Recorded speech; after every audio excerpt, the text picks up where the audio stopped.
وعلى آله وصحبه وسلم wa ila hadrati jami'il awliya wa syuhada'i wa sholihin wal ulama al-amilin wa jami'il malaikatil muqarrabin wa ila hadrati jami'i ahli kuburina minal muslimin wal muslimat wal mu'minin wal mu'minat al-ahya'i min wa ila hadrati jami'i masyayikhina wa man ajayana wa salasilati ila khususan ila hadrati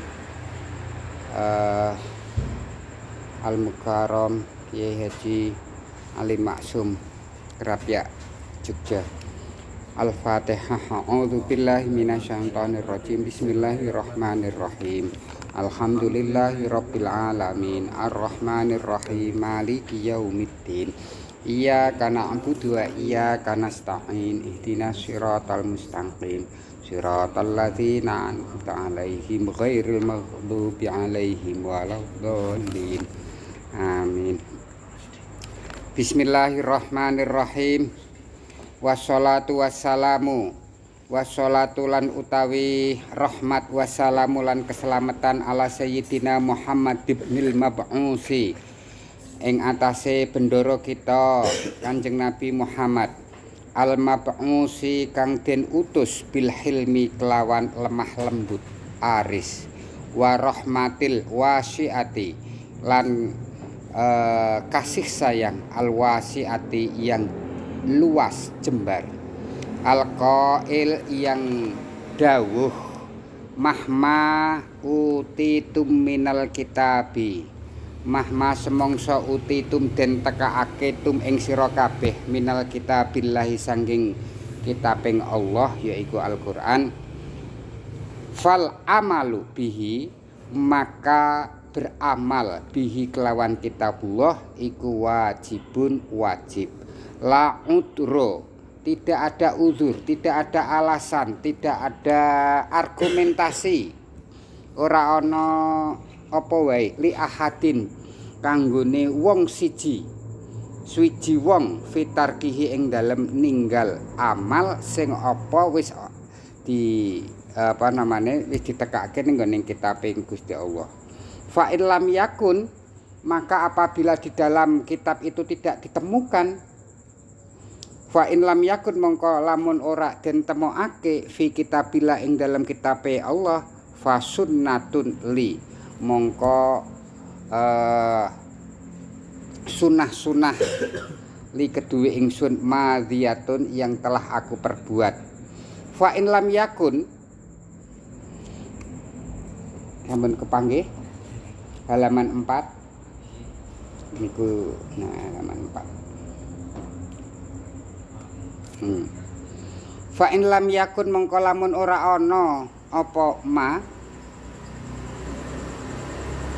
fi sunnati ing dalem sunnah li kedue ingsun fama mongko barang kala ashabi apa yang telah didhawuhake ashabi para sahabatku li anna ashabi krana pira-pira sahabatku kan nujumi iku sebagaimana bintang-bintang fis samai di langit. Wa ayyuma akhadtum lan mongko endi-endi akhadtum nampa atau mengambil sirobihi dengan ma faqadih tadaitum maka benar-benar oleh pituduh wahtilaful ashabi sedangkan perbedaan-perbedaan dari sahabat-sahabatku lakum bagi sekalian semua iku rahmatun sebagai kasih sayang wa ala alihi wa sahbihi dan atas keluargaku keluargane Kanjeng Nabi Muhammad wa sahbihi lan para sahabat-sahabate Kanjeng Nabi Muhammad as-sabirina kang duweni kesabaran was-shadiqina kang bener wa qanitina kang padha anut sapa sira kabeh kang padha anut wal mungfikina lan padha nafkahake apa kang wis direzekake Gusti Allah wal mustaghfirina lan kang padha njaluk pangapura bil ashari ing dalem waktu sahur artine ing dalem waktu sahur itu gini meruput ki bahasa Jawa, bahasa Indonesianya apa? Pagi-pagi. Ya. Awal pagi. Sejak awal daripada itu, allazi kang utawi hum, mereka itu para ashab, sahabat-sahabat Kanjeng Nabi, amanatun piro-piro amanah hadhil ummati utawi ikilah umah maksumati kang den reksa minal ijtimai saking bil ijtimai kelawan kesepakatan mereka alal khoto'i di dalam kesalahan. Jadi gini, tidak ada di dunia ini yang maksum, tidak ada di dunia ini yang kemudian tidak terpleset pada kesalahan kecuali para nabi dan rasul. Maksudnya makhluk yang Gusti Allah sing jenenge menungso ku ora ana sing luput dari kesalahan kecuali nabi dan rasul. Tetapi bila mana perkara itu para sahabat Kanjeng Nabi itu sepakat. Kalau sahabat Kanjeng Nabi itu sepakat, ini bisa dikatakan bahwa ini adalah sebuah kebenaran. Kalau sahabat secara personal itu tidak mungkin kok tidak salah.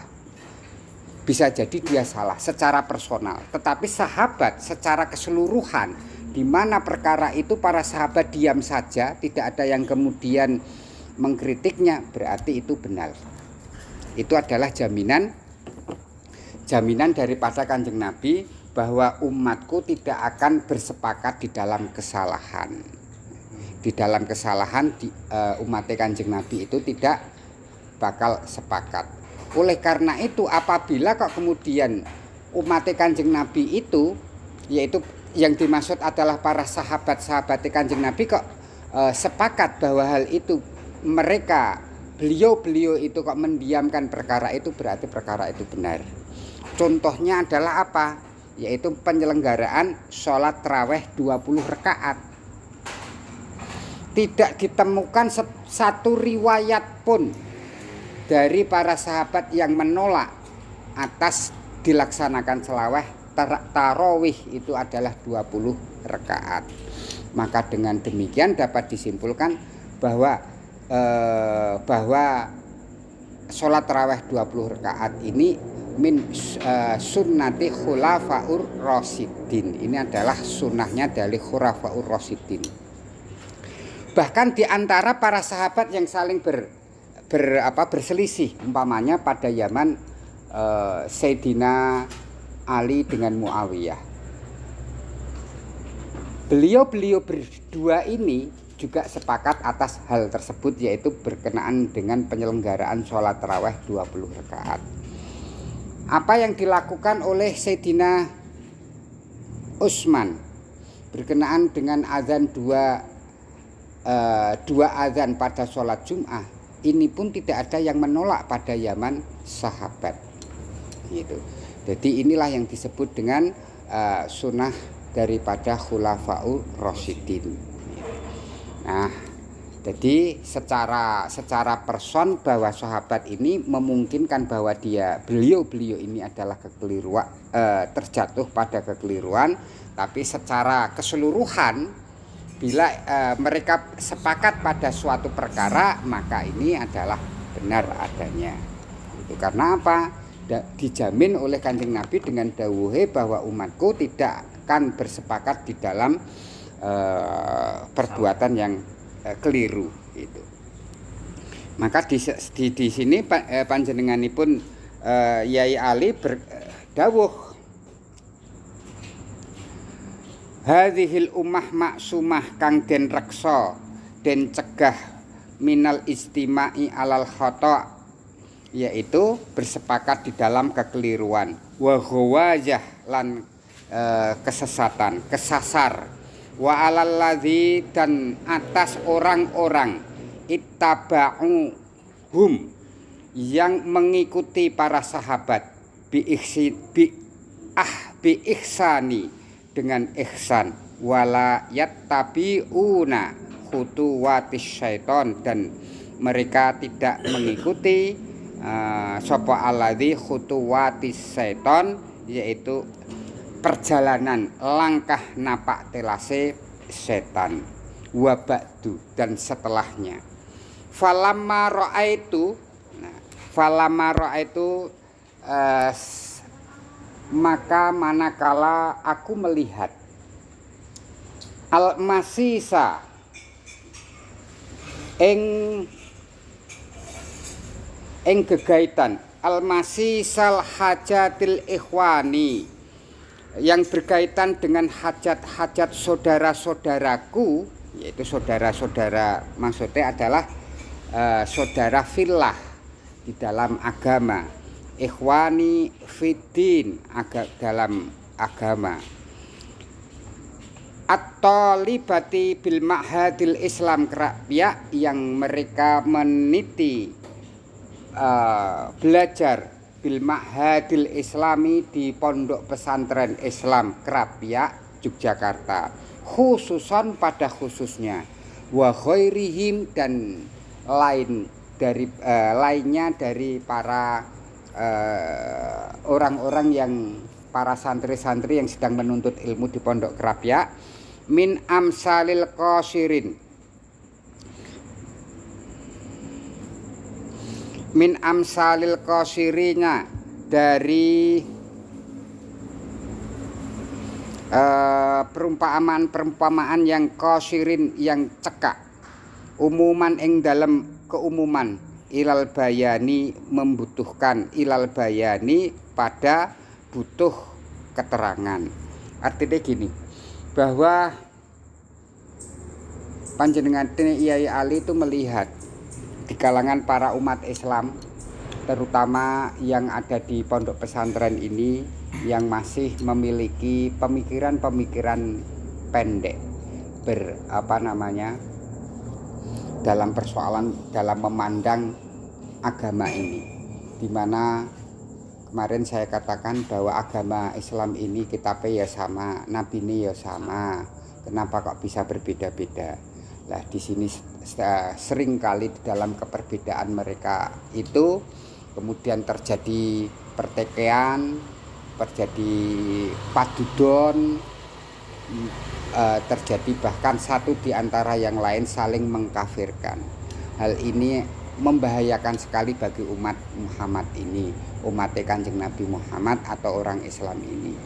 Kalau kemudian katakanlah bahwa umat Islam di Indonesia ini adalah 85% adalah Islam, tapi karena adanya sebagian dari orang Islam ini suka sekali mengeluarkan saudaranya sebagai Islam, kayak kafir, dengan mudahnya mengatakan begitu, maka umat Islam di Indonesia ini bukan 85%, tetapi tinggal 15%, bahkan tidak ada 15%. Kabeh dadi kafir kabeh, goro-goro punya pikiran yang pendek tersebut. Lah ini sangat berbahaya. Kok nek wis kaya ngono kuwi mau, ketika kita berhadapan dengan persoalan yang besar, akhirnya orang Islam ini tidak mampu karena tidak adanya kerjasama antara satu dengan yang lainnya, akan menjadi melemahkan umat Islam sendiri. Amsilatin, contohnya, minal masaili, dari beberapa persoalan-persoalan, alati yang mana persoalan tersebut layam bagri, layam bahyu raprayogo, tidak seyogyanya, tabadulul ingkar, gonta ganti, saling pengingkaran fiha, di dalam permasalahan itu. Misla mas'alati qobliyatil jum'ati, misalnya adalah persoalan sholat qobliyah jum'ah. Qobliyah jum'ah itu ada apa tidak? Persoalannya kan begitu. Gitu. Yang satu mengatakan karena tidak ada ditemukannya hadis khas yang khusus berkenaan dengan sholat qobliyah jum'ah, maka mengatakan bahwa qobliyah jum'ah itu tidak ada. Maka barang siapa yang kemudian melakukannya, maka dia melakukan bid'ah. Gitu. Karena ini adalah persoalan sholat. Itu. Yang satu mengatakan ada, karena adanya hadis di mana ketika Rasulullah itu masuk masjid untuk sholat Jumat, beliau sholat 2 rakaat. Yang mengatakan tidak ada, mengatakan bahwa sholat 2 rakaat itu sholat tahiyatul masjid. Gitu. Yang mengatakan ada, di sana tidak ada keterangannya, tidak ada keterangan sholat tahiyatul masjid kok. Berarti kan bisa jadi bahwa itu adalah qobliyah Jum'ah, sebagaimana qobliyah zuhur atau ba'diyah zuhur dan lain sebagainya. Lah ini akhirnya menjadi hanya persoalan koyok ngono wae. Kalau kemudian menjadikan kita menjadi perpecahan, ini kan jadi berbahaya bagi umat Islam itu sendiri. Wa misla dan contone mas'alati talqinil mayyit, mentalkin nuntun mayit ba'da dafni, setelah kemudian dikuburkan. Kalau kemudian mentalkil mayit saat belum mati, itu banyak sekali dalilnya. Lakinul mautakum la ilaha illallah. Tuntunlah orang-orang yang akan meninggal dunia dari keluarga kalian itu la ilaha illallah. Konuntun itu ada. Tetapi setelah kemudian dikubur, yang terjadi di masyarakat kita itu kan begitu. Itu setelah dikubur, dipendem, dikai patok, terus kemudian Pak Mudin di atas kuburan kemudian mentalkin. Nah, mentalkin itu ada dasarnya apa tidak? Apakah kemudian itu ada? Itu memang tidak ditemukan hadis bahwa Rasulullah mentalkin itu tidak ditemukan. Apa saya yang belum menemukan? Tetapi ada asharus sahabat, ada sahabat yang kemudian mentalkin Sayyidah Fatimah, istri daripada Sayyidina Ali ketika meninggal dunia itu kemudian ditalkin oleh sahabat. Jadi asar ini dipakai oleh kita ini karena apa yang dilakukan masyarakat kita. Kalau kemudian sahabat saja melakukan hal itu mereka yang paling lebih tahu daripada kita tentang turunnya Al-Quran, lebih tahu tentang kemudian apa yang dirasakan oleh Rasulullah daripada kita. Maka ini apa salahnya kalau kemudian kita mengikuti apa yang dilakukan oleh sahabat-sahabat Rasulullah tersebut. Di antaranya adalah ketika Sayyidah Fatimah itu ditalkin. Kalau seandainya apa yang dilakukan Ibnu Abbas, Ibnu Mas'ud apa Ibnu Abbas itu melakukan talqin terhadap Fatimah kok keliru, tentunya Sayyidina Ali tidak akan kemudian diam. Tentunya putra dari Sayyidina Fatimah yaitu Hasan dan Husain juga tidak akan diam. Tentunya Abu Dzar Al-Ghifari itu tidak akan diam. Itu adalah min kibari ashabi Rasulillah. Mereka adalah para penggede sahabat Rasulullah. Berbeda ketika kemudian Abu Dzar Al-Ghifari hidup di zamannya Muawiyah. Mereka sangat vokal terhadap kebijakan-kebijakan pemerintah. Itu. Bahkan sering berseteru dengan Abu Hurairah karena pada waktu itu Abu Hurairah sebagai qadhi, hakim ketika dinasti Muawiyah dan Muawiyah itu sebagai khalifahnya.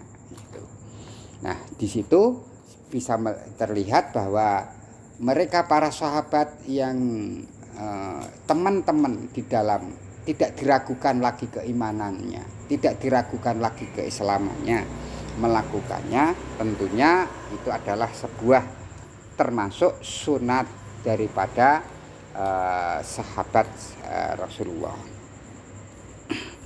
Wa nahwihima, dua contoh tersebut kai la yastauli supaya la yastauli ora nguasani alaihim terhadap para pencari ilmu fi dinihimul wasawis di dalam keberagamaan mereka, wasawis piro-piro keraguan-raguan, wal auhamul batilatu, dan persangkaan atau kemudian pemahaman yang batil, wala yatasallato, dan mencegah alaihim terhadap para tolabah sopo asyaitonu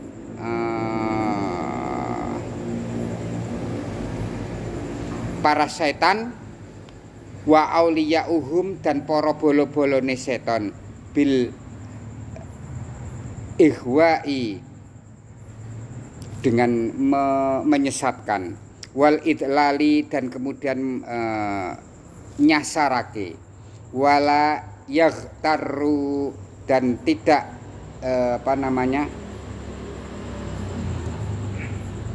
kebujuk, tidak terayu, bital bisati, dengan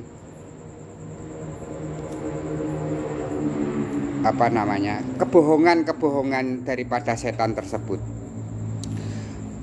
dengan kebohongan ahlil ahwa, para ahli nafsu, wa ingkasurol kila wa qalu, dan memperbanyak kata-kata kila wa qalu, itu maknane perkataan-perkataan. Wa ya'lamu, dan ketahuilah, wa ya'lamu, lan ngerteni sapa tolabah, para pencari ilmu, hakon ing kebenaran, annama alaihi salaf, sesungguhnya apa alaihi ngatasé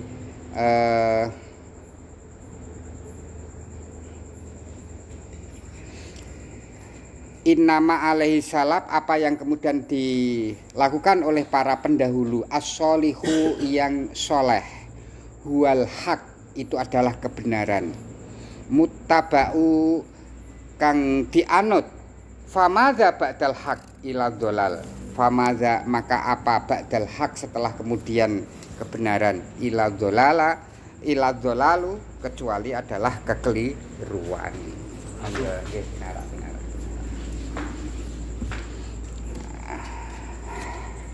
Ila dhalalu, kecuali kekeliruan.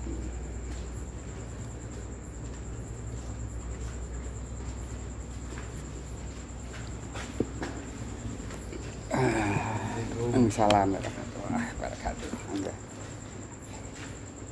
Ya.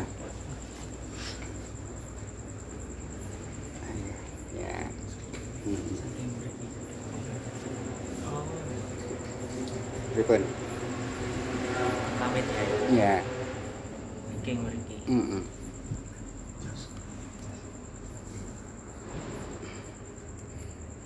Ya, mudah lah ya, lali orang rekam.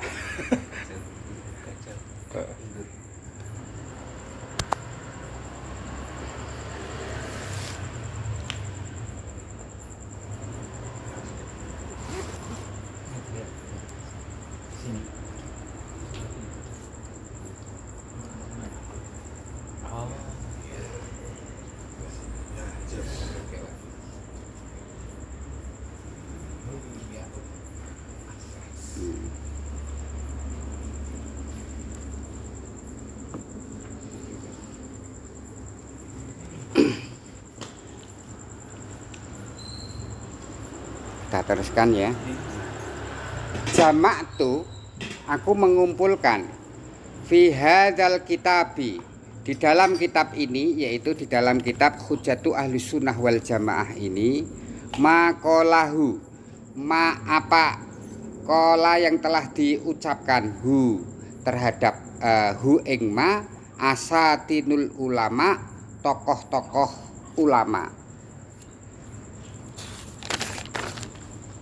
al-a'lami kang luhur, wa akabirur rijalil Islam, dan para pembesar-pembesar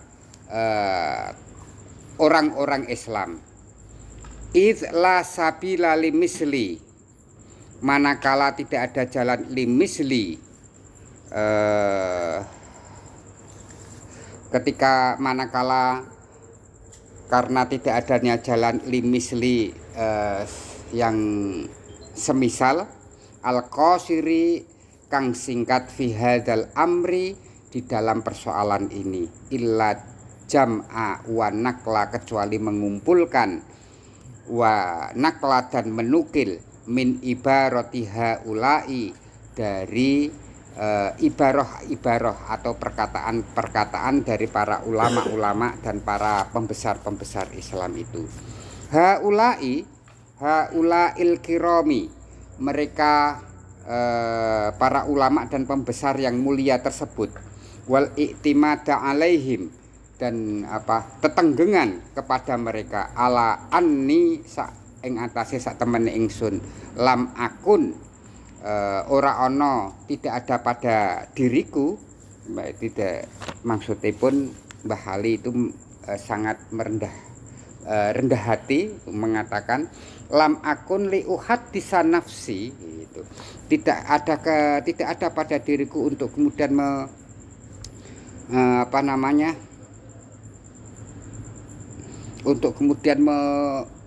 menyelesaikan dalam waktu singkat atas persoalan-persoalan yang besar-besar itu, gitu.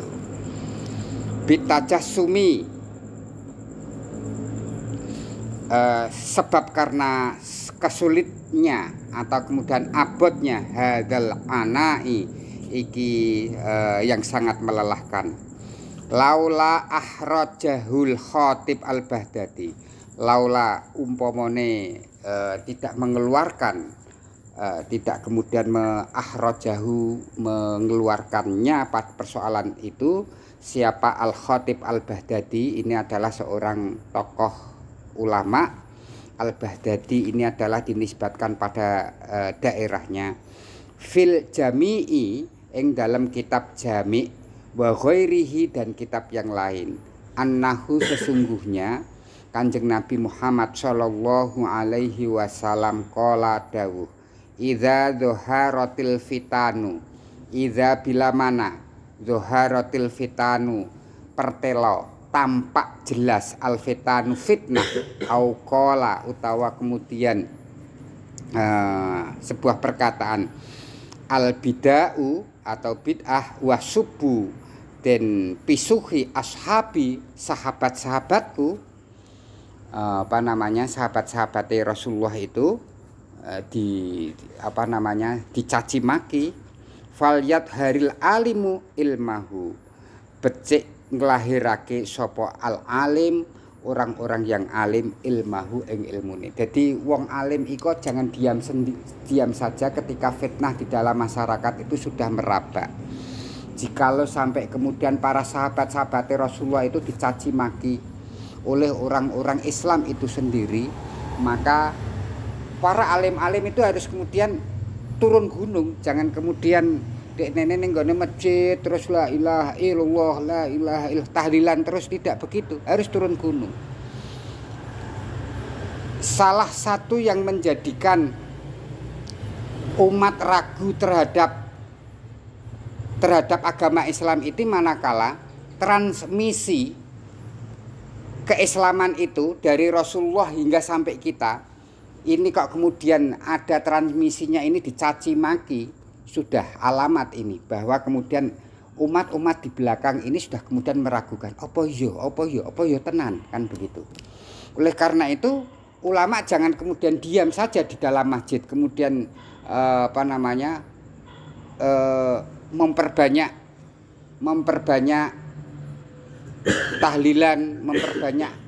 tahlilan itu ya penting, tetapi harus kemudian tahu dengan sign of crisis, rasa atau kemudian kepekaan terhadap persoalan dari umat ini harus kemudian dipekakan. Jangan sampai kemudian dia tidak peka, gitu.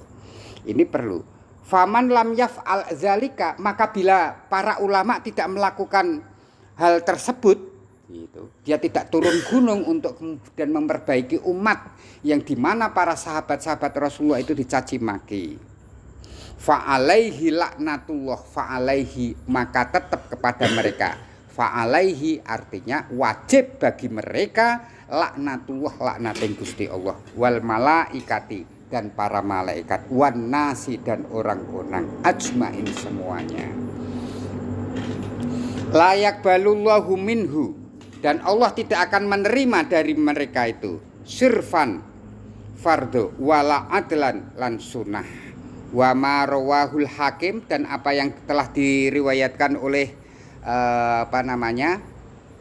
Imam Hakim an Ibni Abbas, dari Ibnu Abbas radhiyallahu anhuma, semoga Allah meridhoi daripada Hakim dan Ibnu Abbas, anan Nabi sallallahu alaihi wasallam, sesungguhnya Nabi sallallahu alaihi wasallam qala dawuh, ma zoharo ahlul bid'ati, ma semangsane ma barang zoharo kang tampak jelas ahlul bid'ati, ahlul bid'ah, illa adharallahu tidak ngene, ma zoharo ahlul bid'ati, tidaklah kemudian tampak jelas ahlul bid'ah, illa adharahullah, adharallahu, kecuali Allah akan menampakkan fihim terhadap para ahli bid'ah hujjatahu, ing hujjah-hujjahing Allah, ala lisani masya'a min khalqihi,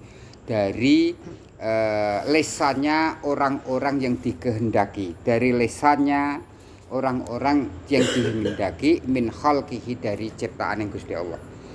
Jadi ketika para ahli bid'ah itu kemudian sudah berani berbicara di muka umum, itu tidak mungkin Allah kok kemudian diam saja. Maka Allah akan mendatangkan hujah terhadap mereka para ahli-ahli bid'ah, dari lisanu man sa'a fi khalqi min khalqihi, dari orang-orang yang dikehendaki dari makhluknya. Waha, dan itu anaza utawi ingsun, za azkuru menyebutkan fima yakti, fima ing dalam barang yakti kang bakal tekol, amsilatan ing beberapa contoh, minan nau'i madhkuraini, dari dua macam madhkuraini yang akan yang tersebut. Wallahu, lan Gusti Allah iku musta'anun, zat kang den jalui pitulung, li isobati maring benerake sawabi barang kang bener, wa alaihi tuklanuna, dan kepada Allah pulalah tuklanu cecekelan, wa ilaihi maaf, dan kepada Allah lah maaf panggonan bali. Nah ini jadi apa motif ini beliau Mbah Halim Maksum ini, kenapa ini memberi pengertian kepada kita, menyampaikan pada kita apa motif beliau menulis Hujjatu Ahli Sunnah wal Jamaah tersebut. Ini karena di antara kita ini seringkali do padudon, do saling eker-ekeran mergo persoalan furu'iyah. Furu'iyah itu persoalan cabang yang tidak seyogianya di antara kita sebagai sesama umat Kanjeng Nabi Muhammad, yang sama-sama Qur'ane ya padha, nabine padha, kok sampai kemudian saling mengeluarkan sebagai umat Islam, mengkafirkan kepada mereka dan lain sebagainya dan sebagainya. Maka tidaklah kemudian pantas bagi seorang alim untuk kemudian berdiam diri di dalam pondok saja, terus kemudian dia tidak melakukan apa-apa, terus dia hanya sekedar duduk di Menara Gading gitu. Jadi sense of crisis terhadap umat tidak ada. Di antara yang kemudian bisa dilakukan oleh para ulama yaitu adalah membuat hujah-hujah, argumentasi ketika terjadi fitnah, terjadi kemudian bid'ah di kalangan para umat ini. Yang namanya bid'ah itu bukan hanya sekedar membuat sesuatu di dalam agama, tetapi juga persoalan-persoalan yang oleh agama tidak dilarang kemudian dilarang. Ini juga termasuk bid'ah. Ini agama ora ngaromake kok malah awake dhewe ngaromake. Lah awake dhewe iki termasuk min ahlil bid'ah. Jadi seringkali yang kita memahami bid'ah itu nggawe sesuatu ning nggone gawe barang baru ning nggon agama. Padahal tidak sebatas itu, sesuatu yang tidak diharamkan dalam agama kalau kemudian kita mengharamkannya itu pun juga bid'ah. Jadi gini kaidahnya.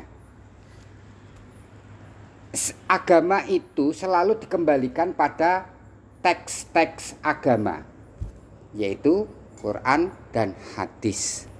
Nah, teks-teks agama Quran dan hadis ini ada kalanya mutlak, ada kalanya muqayyad. Mutlak itu kemutlakannya. Muqayyad itu artinya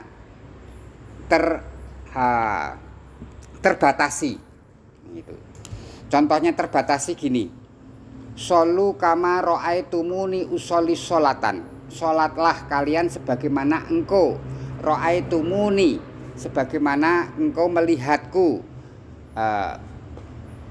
usolli sholatan, sholat pada suatu sholat tertentu. Ini berarti terbatas.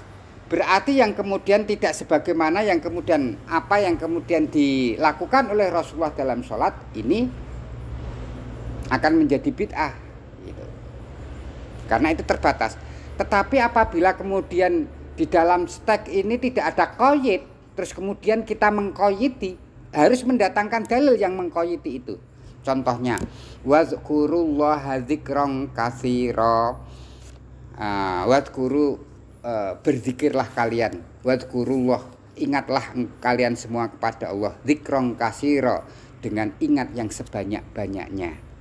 Nah, kata-kata ini tidak boleh kemudian kita mengqayyidi perintah tersebut tanpa mendatangkan dalil yang mengqayyidi.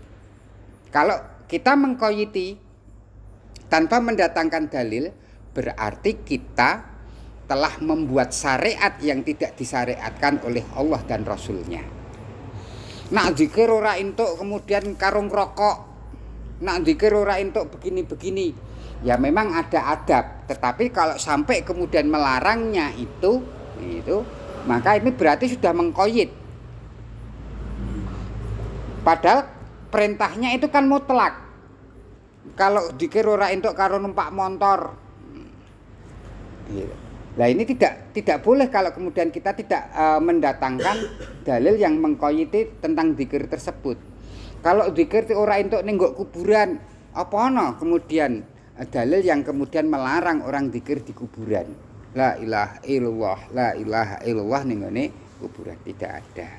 Nah, kalau kemudian tidak bisa mendatangkan, dia kok mengqayyidi dengan ayat atau dalil yang sifatnya mutlak, maka dia sama saja dengan membuat syariat yang tidak pernah disyariatkan oleh Allah dan Rasulnya. Barang siapa yang kemudian membuat syariat yang tidak disyariatkan oleh Allah dan Rasulnya, berarti dia telah membuat agama baru di atas namakan agamanya Allah yang dibawa oleh Rasulullah. Kan lebih bahaya juga. Nah itu. Nah, makanya jangan sampai kemudian sembrono dalam hal itu. Berkenaan dengan hal ini. Nah, disinilah kemudian beliau panjenenganipun Romo Kiai Ali Maksum, motif kenapa beliau menulis kitab tersebut. Semoga di generasi yang lain hal ini masih bisa kemudian menjadi tuntunan kita untuk mewaspadai diri, jangan sampai kita kebersemangatan kita beragama ini hingga sampai kemudian terpeleset pada membuat hukum yang tidak pernah ditetapkan oleh Allah dan Rasulnya. Artinya membuat qaid yang mana dalil tersebut tidak qaid. Nah, ini yang perlu kita waspadai. Ya, sampai sini dulu aja. Nanti kita teruskan dengan yang lain. Besok kita melanjutkan pada langsung dari persoalan. Itu ya. Nah, kita ganti kitab.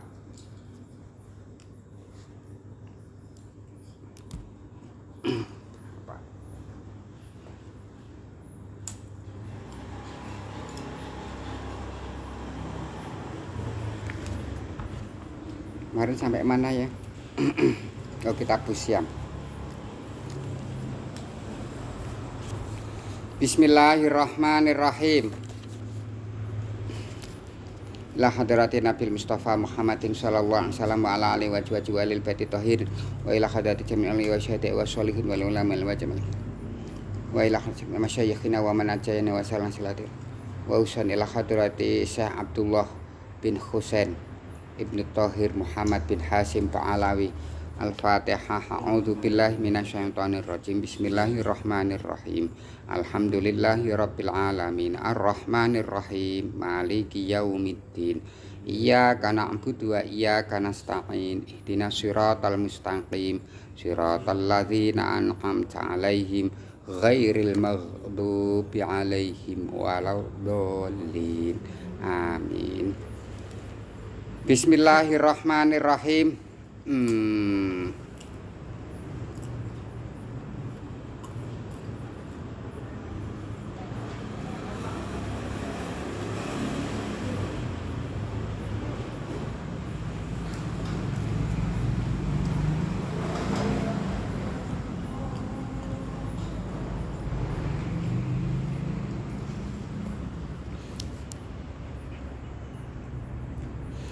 Wayajibu lan wajib apa tabyi itu nginepake, ngomahake.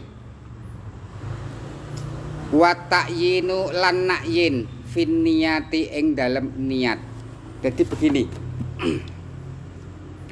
Ini berbicara mengenai niat.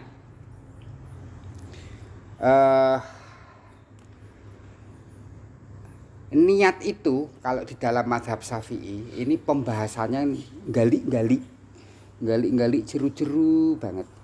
Jadi apakah niat itu syarat atau kemudian rukun, itu dibicarakan.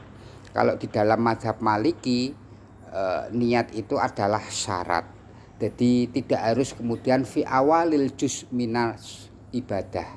Jadi dari rumah kalian niat, terus kemudian di masjid, terus kemudian takbir, sah, karena itu adalah syarat, bukan rukun.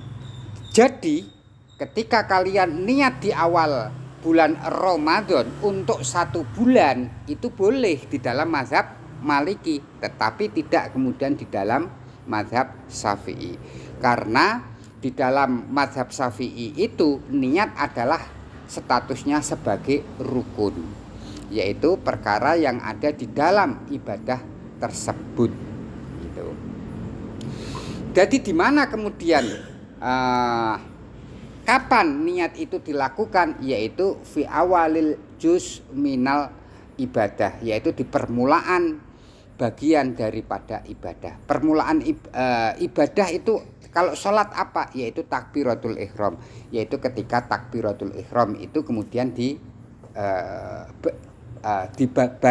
berbarengan dengan niat sekalian.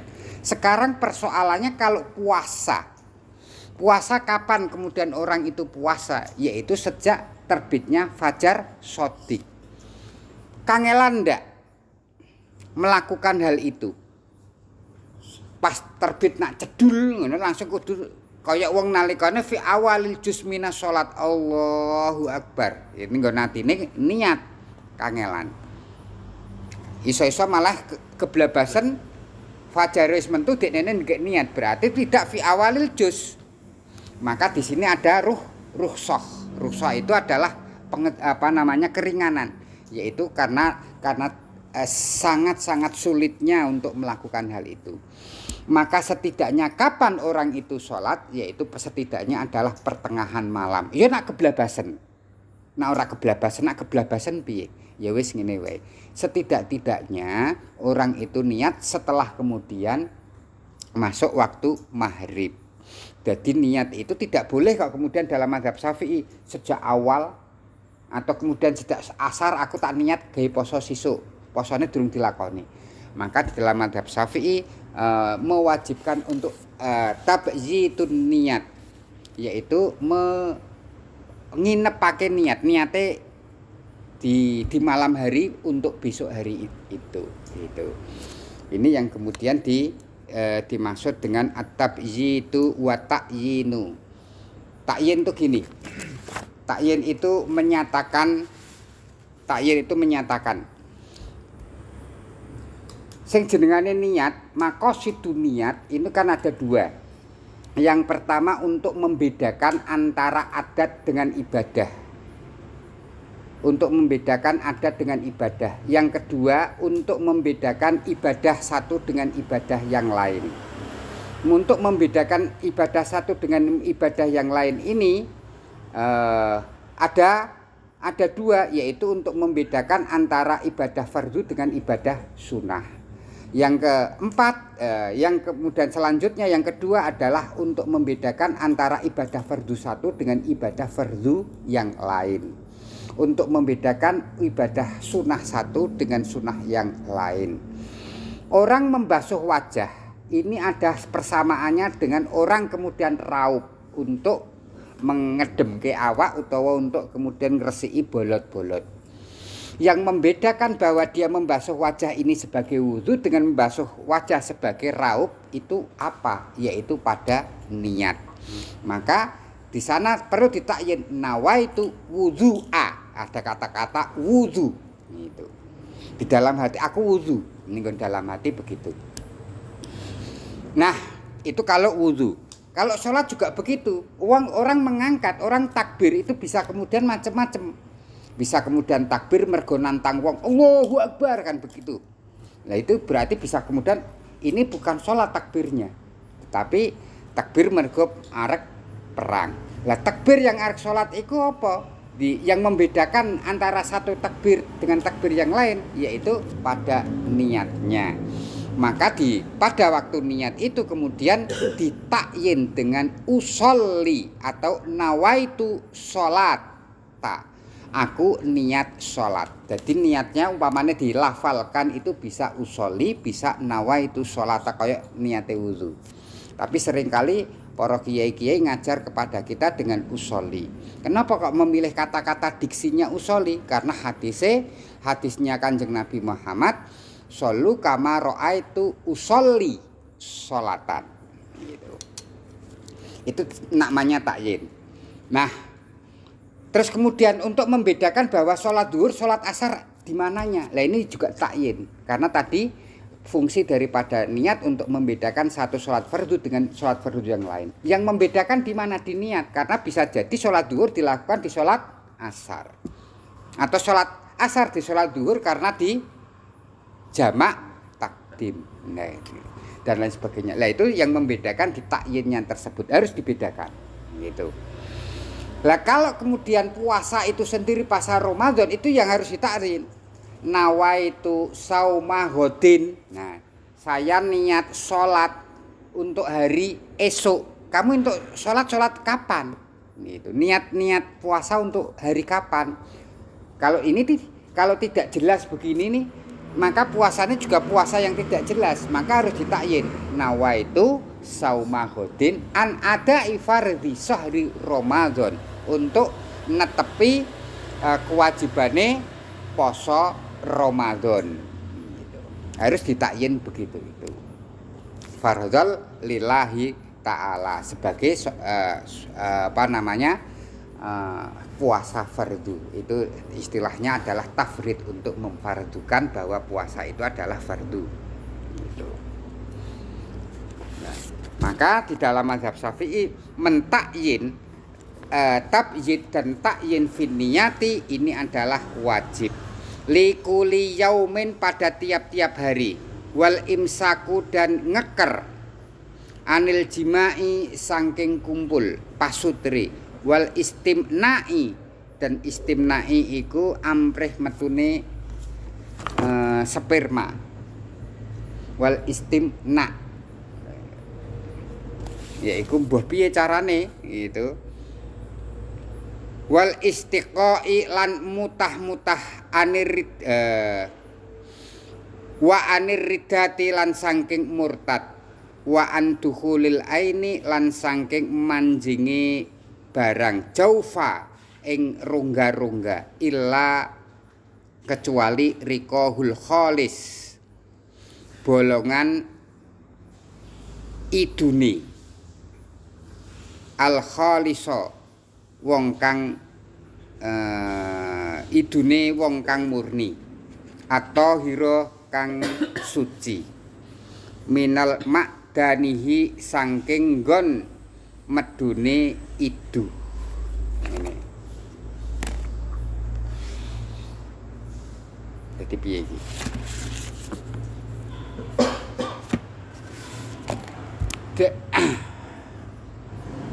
Keluarnya mani itu tidak membatalkan puasa selama keluarnya itu tidak disengaja untuk dikeluarkan.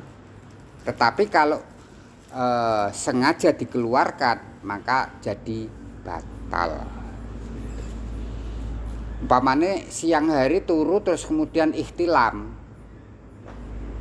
maka dia teruskan saja puasanya itu tidak batal. Tetapi kalau kemudian keluarnya ini karena disengaja untuk dikeluarkan, dilus-lus atau dikapake, ini akan menjadi batal. Sehingga umpamane gini, jadi malam hari kumpul dengan istrinya, terus kemudian keturun, nanti kemudian masuk sampai waktu subuh. Ini juga kemudian tidak kemudian menjadi penghalang untuk berpuasa. Tidak menjadi penghalang menjadi berpuasa. Tetap aja kemudian jalankan puasa itu. Karena apa?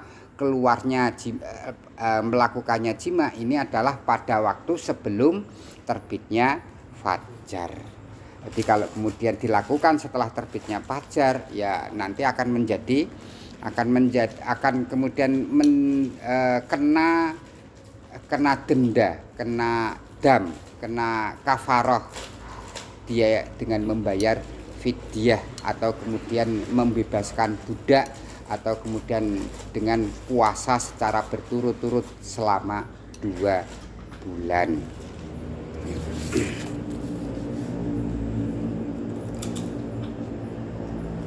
Saking gon wa in la yajunna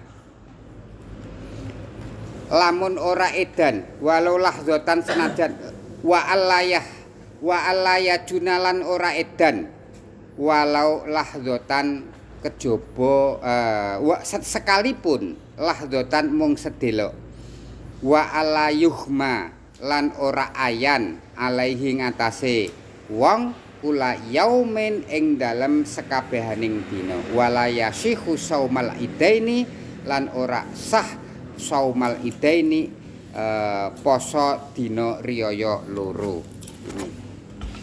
Kak beda ya antarane ayan sama edan. Kalau edan itu walaupun kemudian sedelok itu sudah kemudian batal ke poso. Tapi kalau ayan itu tidak. Karena ayan itu pada dasarnya dia memiliki kesadaran. Umpamane dijiwit ya lara dirasani krungu wong ayan itu. Jadi sebetulnya orang ayan itu kan bukan orang yang hilang akalnya, hanya saja akalnya tidak mampu mengendalikan dirinya. Gitu.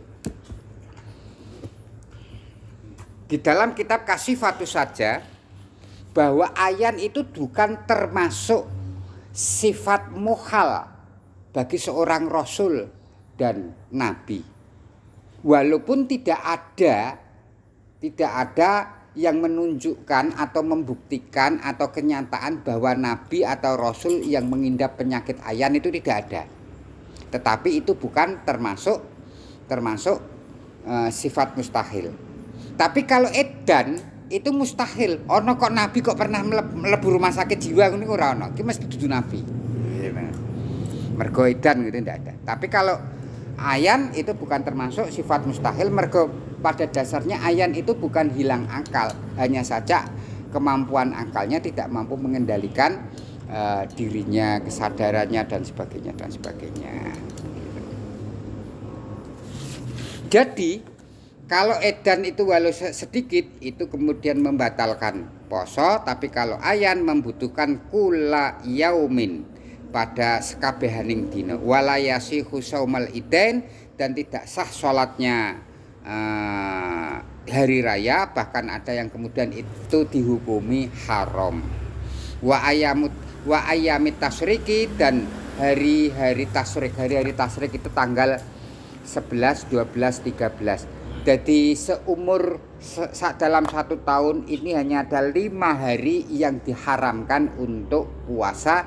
Yang pertama yaitu sholat puasa di hari Idul Fitri dan Idul Adha, dan yang kemudian 3, 4, 5 ini adalah pada Yaumut Tasyrik, yaitu adalah tanggal 11, 12, 13 Dzulhijjah. Jadi kalian mau sholat puasa nisfu Sa'ban, atau kemudian bulan Sa'ban utawa poso suro, atau kemudian awal suro, ini adalah boleh, dimana itu adalah diniati puasa sunnah mutlak gitu. Tidak dikaitkan dengan sesuatu hal apapun itu. Aku pokoknya poso gitu aja, selesai, tidak ada keharaman. Yang diharamkan ya cuman 5 hari itu gitu. Nah, seringkali kadang-kadang mengkait-kaitkan dengan sesuatu yang mana sesuatu itu memang tidak ada, tidak ditemukan teks-teks hadisnya atau kemudian contoh-contoh dari Kanjeng Nabi. Ini yang jadi persoalan semacam itu. Dah, gini aja dulu sampai besok lagi ya. Oke.